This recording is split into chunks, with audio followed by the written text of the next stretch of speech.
오늘 말씀은 히브리서 5장 1절부터 시작합니다. 히브리서 5장 1절 말씀입니다.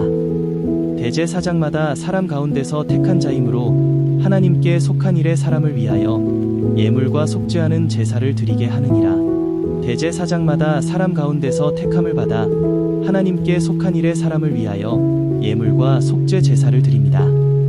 제사장은 하나님과 인간 사이의 중보자이기에 백성의 사정을 알고 이해할 수 있는 사람이어야 했습니다. 그래서 하나님께서는 천사가 아니라 사람 가운데서 제사장을 세우셨고 그를 통해 백성의 죄를 위한 제사와 예물을 드리게 하셨습니다.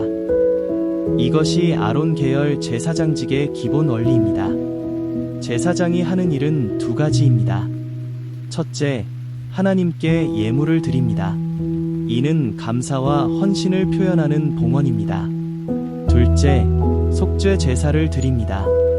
이는 백성의 죄를 대신 속하는 중보의 역할입니다. 제사장은 하나님께 직접 나아갈 수 없는 백성들을 대신하여 나아가고 그들의 죄를 덮기 위해 피를 드리는 직분을 수행합니다. 그렇기 때문에 예수님도 사람이 되셔야 했습니다. 예수님은 하나님이시지만 우리를 대표하는 대제사장이 되시기 위해 육신을 입으셨습니다. 그분은 하나님 앞에서 우리의 죄를 위한 완전한 제사를 드리셨습니다. 대제사장은 무식하고 미혹된 자를 능히 너그러이 대할 수 있어야 했습니다. 왜냐하면 그 자신도 연약에 쌓여 있었기 때문입니다. 너그러이 대한다는 말은 동정하고 부드럽게 다룬다는 뜻입니다. 제사장은 백성의 죄와 연약함을 책망만 하는 자리가 아니라 그들의 무지와 미혹을 이해하고 중보하는 자리였습니다. 자신도 죄인임을 아는 자만이 다른 죄인을 동정할 수 있습니다. 여기서 말하는 무식하고 미혹된 자는 고의적으로 악을 행한 자가 아니라 알지 못하거나 판단이 흐려져 죄에 빠진 자들입니다. 연약해서 넘어지는 사람들, 죄의 본질을 깨닫지 못해 실수하는 자들을 가리킵니다. 제사장은 그들을 정죄하는 자가 아니라 긍휼로 다가가야 했습니다. 예수님은 죄가 없으셨지만 시험을 받으셨고 고통을 겪으셨고 거절당하셨습니다. 죄는 없으셔도 우리의 아픔과 유혹을 깊이 이해하시는 분이십니다. 그러므로 우리는 실패와 연약함 속에서도 예수님의 긍휼을 신뢰하며 은혜의 보좌 앞으로 나아갈 수 있습니다. 그러므로 구약의 제사장은 백성을 위하여 속죄제를 드림과 같이 자기 자신을 위하여도 드려야 했습니다. 죄 있는 인간이었기 때문입니다. 제사장은 지성소에 들어가기 전에 먼저 자기 죄를 위한 속죄제를 드려야 했습니다. 그래야 백성을 위한 속죄를 행할 수 있었습니다. 그러나 예수님은 다르십니다. 그분은 죄가 없으시기에 자기 자신을 위한 속죄제를 드릴 필요가 없었습니다. 예수님은 타인을 위한 단 하나의 완전한 제사만 드리셨습니다. 그리고 그 제사는 영원히 반복될 필요가 없는 단번의 제사였습니다.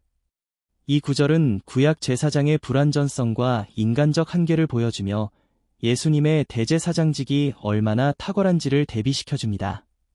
구약의 제사장은 자기 죄도 해결하지 못하는 연약한 제사장이었지만 예수님은 영원하고 완전한 대제사장이십니다. 그리스도께서 대제사장이 되신 것도 스스로 영광을 취하신 것이 아니었습니다. 하나님께서 말씀하시기를 너는 내 아들이니 내가 오늘 너를 낳았다 하셨습니다. 이는 시편 2편 말씀을 인용한 것으로 예수님의 아들 되심과 왕적 권위를 드러내며 대제사장으로서의 권한도 하나님께로부터 이임받았음을 보여줍니다.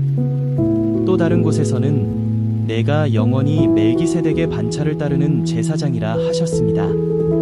예수님은 아론의 계열이 아닌 멜기세덱의 계열로서 영원한 제사장이 되신 것입니다. 멜기세덱은 아브라함 시대에 나타난 신비한 제사장으로 족보도 시작도 끝도 기록되지 않았고 왕이자 제사장으로 하나님을 섬겼습니다.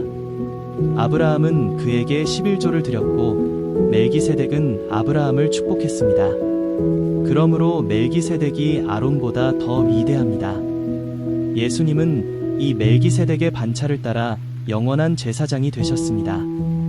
예수님은 육체에 계실 때에 자기를 죽음에서 능히 구원하실 이에게 심한 통곡과 눈물로 간구와 소원을 올리셨습니다. 그의 경외하심으로 말미암아 들으심을 얻으셨습니다. 겟세마네 동산에서의 기도가 그 모습입니다. 예수님은 십자가의 고통을 앞두고 간절히 기도하셨습니다. 그러나 그 기도는 죽음을 피하려는 것이 아니라 죽음을 이기고 부활로 승리하게 하시는 하나님의 뜻에 순복하는 기도였습니다. 그가 아들이시면서도 받으신 고난으로 순종을 배우셨습니다. 이는 무지에서 깨달았다는 뜻이 아니라 고난이라는 과정을 통해 순종을 실제로 드러내셨다는 의미입니다. 예수님은 십자가 고난 속에서 끝까지 복종하심으로 아들로서의 순종을 완전히 이루셨습니다. 온전하게 되셨을 때 예수님은 자기를 순종하는 모든 자에게 영원한 구원의 근원이 되셨습니다. 이는 본래 하나님으로서 완전하심을 말하는 것이 아니라 구세주로서의 사역을 완전히 이루셨다는 뜻입니다. 예수님의 순종 때문에 우리가 구원을 얻게 된 것입니다. 그분은 구원의 시작이자 본체이시며 그 안에만 참된 구원이 있습니다. 하나님께서는 예수님을 멜기세덱의 반차를 따라 대제사장이라 칭하셨습니다. 이는 하나님께서 친히 임명하신 것입니다. 예수님은 지금도 영원한 대제사장으로 하늘 성소에서 우리를 위해 중보하십니다. 멜기세덱에 관해 말할 것이 많으나 너희가 듣는 것이 둔하여 설명하기 어렵다고 합니다. 너희는 신앙의 시간이 오래되었으므로 마땅히 선생이 되었을 터인데 오히려 다시 하나님의 말씀의 초보에 대하여 가르침을 받아야 할 처지에 놓여 있습니다. 단단한 음식은 먹지 못하고 젖만 먹는 어린아이와 같은 자가 되었습니다. 젖을 먹는 자는 어린아이로서 이의 말씀을 경험하지 못한 자입니다. 그러나 단단한 음식은 장성한 자의 것입니다. 장성한 자는 지각을 사용하여 연단을 받아 선악을 분별하는 자들입니다.